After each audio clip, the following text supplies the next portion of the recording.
할렐루야. 우리는 매일매일 영적인 전쟁을 합니다. 그건 뭐 거부할 수 없는 거죠. 우리 내면의 전쟁, 주님의 도우심으로 매일매일 내면의 전쟁 가운데 승리하는 여러분 될 수 있기를 주님의 이름으로 축복합니다. 우리 이 시간 서로 인사 나누시겠습니다.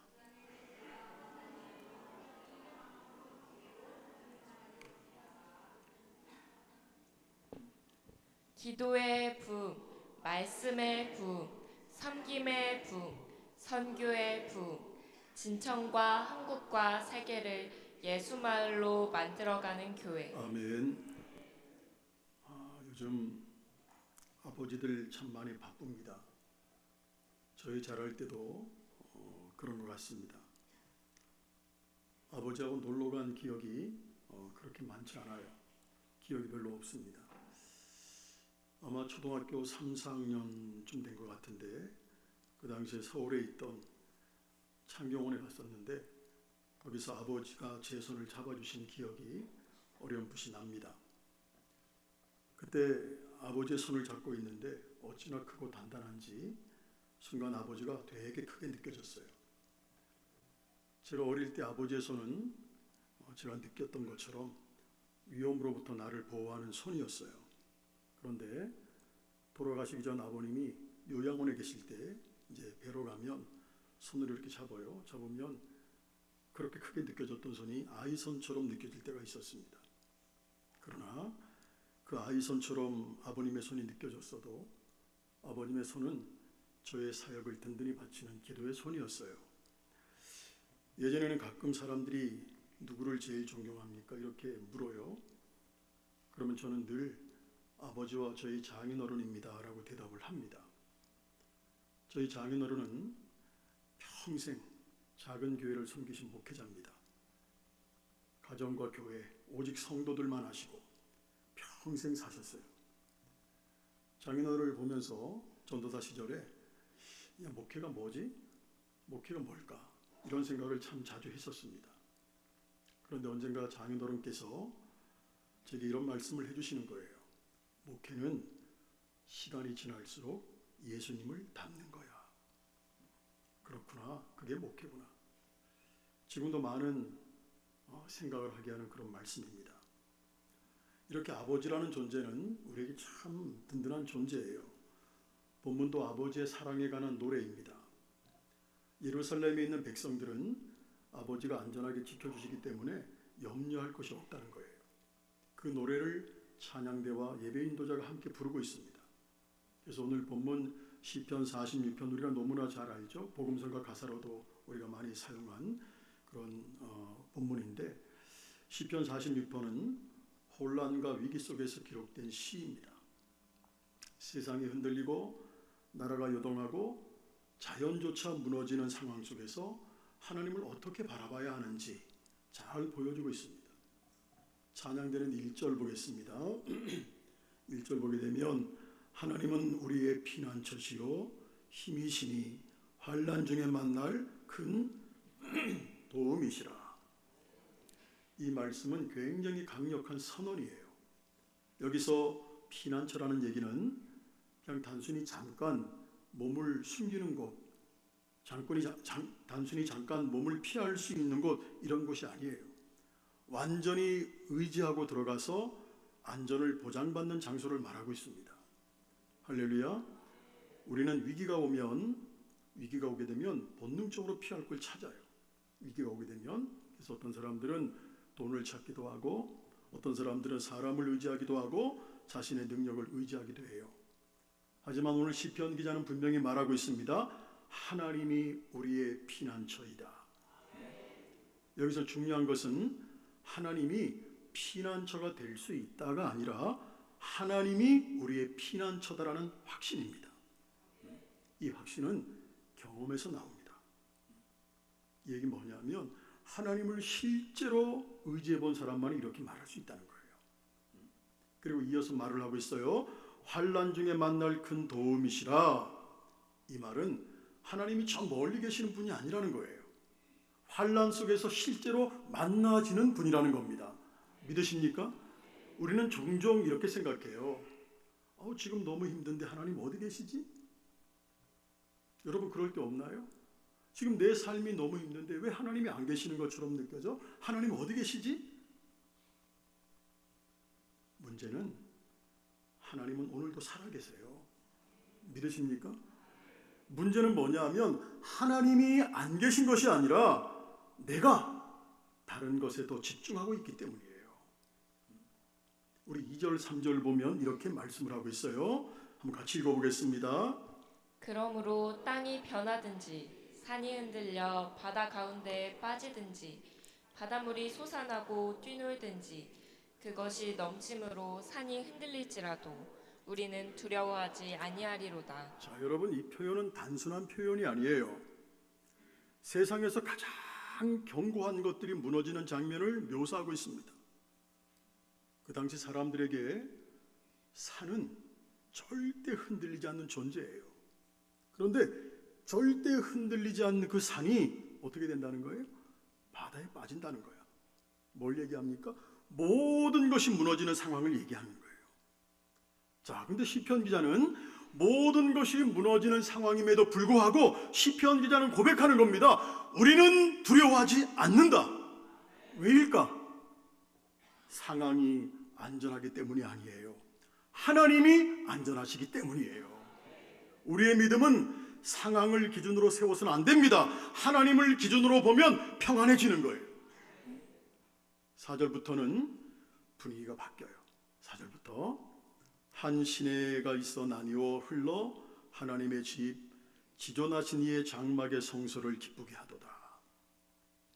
여기서 하나님의 성은 하나님의 임재가 있는 곳이에요. 세상은 흔들립니다. 그러나 하나님이 계신 곳은 흔들리지 않아요. 5절은 이렇게 말해요. 하나님이 그 성 중에 계심에 뭐라는 겁니까? 성이 흔들리지 아니할 것이라. 이 말씀은 그냥 단순한 장소에 대한 이야기가 아니라 우리의 삶에 대한 이야기예요. 제가 예전에 10년 전이죠. 우리가 10년 전부터 이제 부목사님을 모시게 되었는데 이제 그전 부목사님이 오시기 전에 제가 청년들을 담당을 했어요. 뭐 다 해야 되니까 그때는 혼자였으니까. 한 청년이 제가 청년 담당하고 있을 때 이런 질문을 했어요. 목사님, 천국 가면 지루하지 않을까요? 매일매일 예배드리고 매일매일 거룩하다 고백만 하고 진짜 기쁨이 있을까요? 지루하지 않을까요? 여러분 어떻게 생각하세요? 여러분 진짜 그럴까요? 천국은 지루한 곳입니까? 자, 우리 2002년 월드컵 때 한번 생각해 보세요. 세월이 많이 지났지만 그때 제 심장이 막 터지는 줄 알았어요. 저 별로 한 거 없거든요. 뭐 몸에 태극기를 들고 얼굴에 빨간 칠을 칠하고 밖에 나간 것도 아니고 그냥 TV 보면서 대한민국 외쳤어요. 근데 막 가슴이 터져나갈 것 같았어요. 제가 제일 싫어하는 운동이 축구예요. 좀 안 믿는 것 같아요. 저 축구 되게 좋아하거든요. 축구를 좋아하지만 대한민국 4글자뿐인데도 그때는 막 눈물이 나는 거예요. 아마 여러분들 다 경험했을 거예요. 그 외침이 지루했습니까? 제가 볼 때는요 거의 예배 수준이었어요. 여러분 천국에서 아담과 하와부터 아브라함과 모세, 다윗왕, 12제자들, 믿음의 선배들 그리고 수많은 천군 천사들이 모여서 한 목소리로 거룩하다 거룩하다 거룩하다 외칠 때 그 감격이 어떨 것 같아요? 대한민국을 외쳤던 그 감격과 비교가 되겠습니까? 막 가슴이 터져나갈 거예요. 그런데 천국이 지루해요? 그것은 따라합니다. 영적 권태기. 권태기가 무슨 의미인지 아시죠? 영적 권태기 때문이에요. 김남준 목사님이 쓰신 제가 작년인가 재작년에 도서 우리 교인들 읽으시라고 소개한 책인데 김남준 목사님이 쓰신 실증이라는 책이 있어요. 그 내용이에요. 자, 어떤 내용이냐면 이런 내용이에요. 부부가 서로 사랑할 때는 조금만 떨어져 있어도 막 그리워요. 그래서 출근하면 출근했다고 문자를 보내고, 커피 마시면 커피 마신다고 카톡을 보내요. 그러니까 하루 종일 휴대폰을 만지작거리면서 남편에게 또 부인에게 수없이 문자든 카톡이든 보내요. 그러다가 권태기가 찾아옵니다. 그때는 전화는커녕 문자도 카톡도 보내지 않습니다. 대화도 없습니다. 남편은 아내를 잊은 채 밖에서 친구들하고 시간을 보냅니다. 아내는 남편이 저녁 먹고 들어와서 잠만 자고 갔으면 좋겠다고 생각합니다. 서로에 대해서 실증이 난 거예요. 근데 문제는 뭐냐면 이 실증이 하나님께도 생겨난다는 거예요. 어느 날부턴가 하나님이 싫어져요. 교회가 싫어집니다. 친한 집사님들 만나는 거 재미없습니다. 예배 드리는 거 싫어요. 누가 찾아오는 거 싫습니다. 그냥 내 멋대로 살고 싶은 마음이 생기는 거야. 영혼의 실증이 생긴 거예요. 그런 내용이에요. 여러분, 하나님이 중심에 계시면 흔들리지 않아요. 할렐루야. 지루하지 않습니다. 문제는 환경이 아니라 중심이에요. 하나님이 내 중심에 계신가 그렇지 않은가가 중요하다는 거예요. 그러면 그분 때문에 흔들리지 않습니다. 행복합니다. 저는 여러분들이 예수님 안에서 영과 육이 행복하기를 주님의 이름으로 축원합니다. 요즘 제가 한 가지 소망이 있다면 4절에 등장하는 한 시내처럼 하나님의 기쁨이 되는 거예요. 저는 하나님의 기쁨이라는 단어를 너무너무 좋아해요. 제가 한 시내가 되어서 하나님의 성전에 흘러들어가서 하나님의 마음을 정말로 흡족하게 해드렸으면 좋겠어요. 하나님께서 저를 바라보시면서 너무너무 막 기뻐하시면서 박수를 치시면서 좋아하시는 그런 목회자가 되었으면 좋겠어요.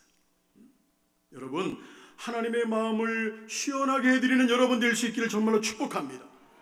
그러므로 하나님이 내 삶의 중심이어야 된다는 거예요. 또 이 찬양에서 깊은 은혜가 되는 또 한 가지는 새벽에 도우시는 하나님이에요. 자, 하나님은 새벽에 도우신다고 말씀해요. 새벽은 가장 어두운 시간이에요. 동시에 빛이 시작되는 시간이에요. 자, 하나님의 도움은 언제나 가장 절묘한 타이밍에 옵니다. 늦지도 않고 빠르지도 않고 정확한 때에 온다는 사실을 믿을 수 있기를 축복합니다. 6절과 7절은 이렇게 말하고 있어요. 문나라가 떠들며 왕국이 흔들렸더니 그가 소리를 내심에 땅이 녹았도다. 여기서 우리는 중요한 사실을 봐요. 하나님은 따라합니다. 직접 싸우시는 분이다. 하나님 직접 싸우시는 분.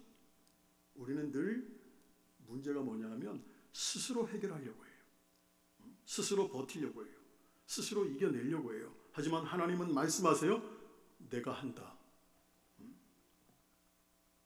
그리고 7절은 반복하고 있습니다. 만군의 여호와라는 말은 전쟁의 하나님을 말하는 거예요. 즉 하나님은 싸움을 잘 아시는 분이야. 우리는 싸움을 두려워하지만 하나님은 싸움을 통치하십니다. 믿으십니까? 8절과 9절은 우리에게 이렇게 말하고 있습니다. 와서 여호와의 행적을 볼지어다. 이 말은 단순한 초대하는 것이 아니에요. 관점을 바꾸라는 명령이에요. 어떤 관점? 우리는 문제만 봅니다.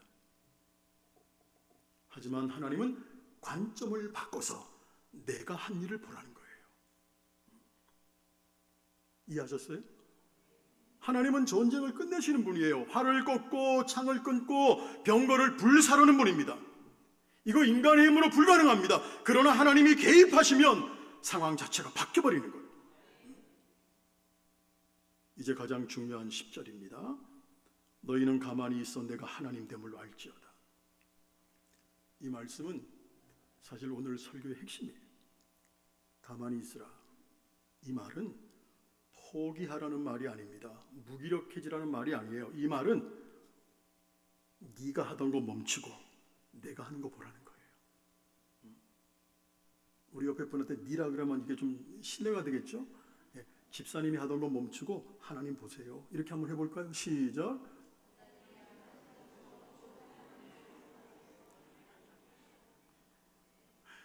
집에 딱 돌아가시면 내가 해야지. 또 이렇게 바뀌는 거 아닌가? 네가 하던 것을 멈추고 내가 하는 것을 보라는 뜻입니다. 그런데 문제는 뭐냐? 그때까지 어떻게 기다리냐는 거예요. 어떻게 기다리라고 하십니까? 하나님은 10절 그냥 가만히 있으라는 거예요. 너희는 가만히 있어. 좀 이상하지 않나요? 아니 문제가 지금 당장 눈앞에 있는데 그냥 가만히 있으라니요. 그런데 하나님은 문제 앞에 가만히 있으라는 거야. 왜? 가만히 있으면 내가 하나님됨을 알게 해주겠다는 거예요. 예전에도 그랬어요. 이스라엘 백성들이 출애굽할 때였습니다. 앞에는 홍해가 가로막혀 있고 뒤에는 애국 군대가 쫓아와요. 중간에 이스라엘 백성들은 갇혀 있어요. 백성들은 부들부들 떨며 하나님께 부르짖어요. 아마 죽기 살기로 하나님 앞에 부르짖었을 거예요. 그런데 아무리 부르짖어도 하나님의 대답이 들리지 않아요. 기도하고 눈을 뜨고 뭐 어떤 현상이 일어났을까? 또 기도하고 눈을 뜨고 계속 반복했을 거예요. 근데 여전히 홍해는 눈앞에 있고 애국 군대는 바짝 추격하고 있는 거예요. 기도해도 안 되니까 백성들이 모세를 원망하기 시작합니다. 애굽에 매장지가 없어서 우리를 이끌어 광야에서 죽게 하느냐? 우리가 애굽 사람을 섬긴다고 하지 않았느냐? 왜 우리를 데리고 나와서 이 꼴로 이렇게 만들어? 백성들의 원망 소리는 점점 높아져요. 그때 모세가 이렇게 말을 합니다. 우리 같이 한번 읽어보겠습니다. 출애굽기 14장 시작.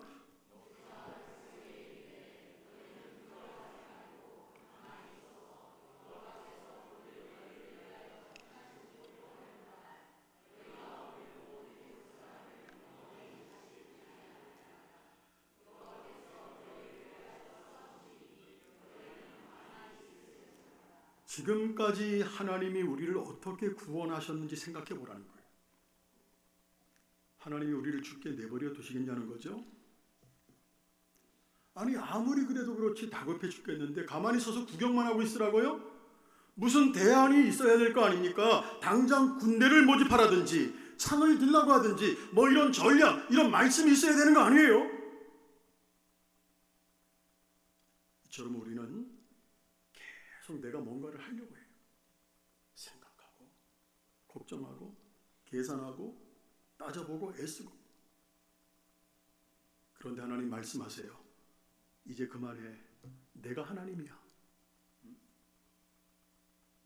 이것은 제가 볼 때 믿음의 가장 어려운 단계 결단이에요. 왜냐하면 우리는 잘 들으세요. 통제권을, 주도권을 내가 놓기 싫어해요. 우리는 그런 습성이 있어요. 통제권, 주도권을 놓기 싫어하거든요. 그러나 진짜 믿음은 뭐냐? 하나님께 맡기는 거예요. 할렐루야. 가만히 있는 것은 아무것도 안 하는 것이 아니라 어떤 상황 속에서도 하나님을 바라보는 것. 우리가 하나님 신뢰한다 이렇게 기도하는데 물론 하나님을 신뢰한다는 정의를 여러 가지로 이야기할 수 있어요. 하나님을 신뢰한다는 건 뭐냐?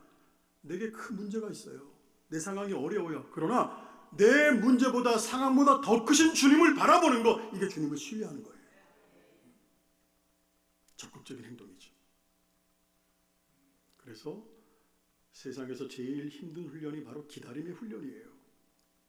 그러나 제일 힘든 훈련이지만 누구도 피해갈 수 없는 훈련이 또 이 훈련이에요. 그래서 결론은 뭐냐? 가만히 기다리는 믿음이에요.